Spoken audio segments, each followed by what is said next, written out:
And this is one of those wines where carefully crafting it, grapes from some of the finest vineyards, so that it's big and rich and flavorful and still under $30.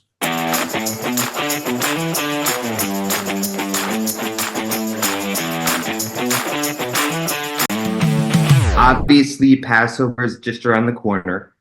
I wanted to start off with what might be one of the more popular new bottles this year, the signature series, the Caramel Black Cabernet Sauvignon. Can we talk about that It's bottle? very hot. And the reason it's very hot is because, you know, people want something that's rich and flavorful, especially the American palate, what we call the New World style, opulence, fruit forward, but they don't want to spend a fortune like you'd have to from, let's say, some fancy vineyard in Napa or from some single vineyard in the Judean Hills when it comes to Israel or the Golan Heights. And this is one of those wines where they've put together this kind of at the beginning of opulence, but lots of fruit forwardness, 14 months in oak, and about $25. So, or less than 30 for sure. So it's really one of those really wonderful wines. And what I noticed, and they say they forgot to do it, but I noticed that it does not have an appellation specific, except for Israel. And the reason I believe the winemaker did that, I don't have this actually for sure, but I believe the reason the winemaker did that, he talks about it on the back, that they brought the grapes from some of the finest vineyards.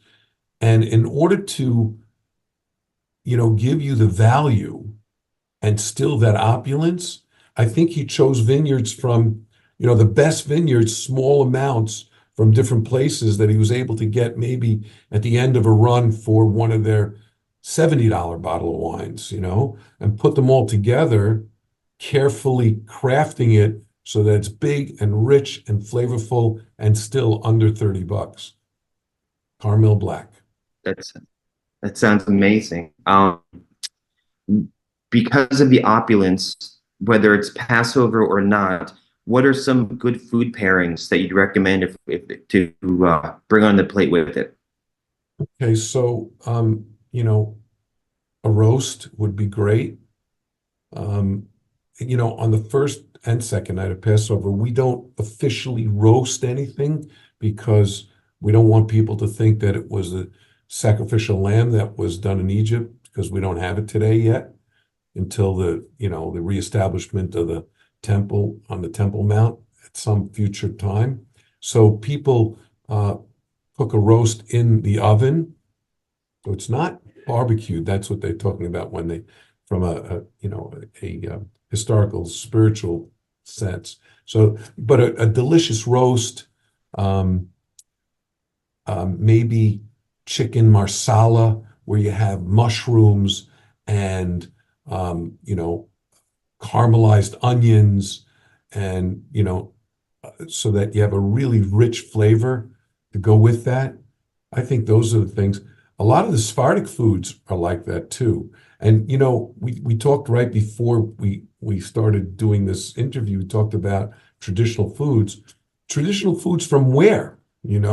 Sometimes it's Eastern Europe, sometimes it's Middle Eastern, and sometimes it's Sephardic. And it's getting to the point now where lots of Seders have a mix of all of them because you have melded families. My daughter-in-law, for example, her mother is Sephardic.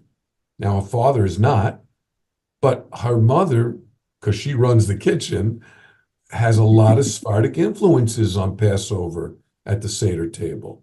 And if she's going to join me, which they may, I'm going to try to have that done too. So, traditional foods is, and then there's French Jews and there's Moroccan Jews and there's, all kinds of, so yeah. So, and then we have all kinds of wines from all over the world too. So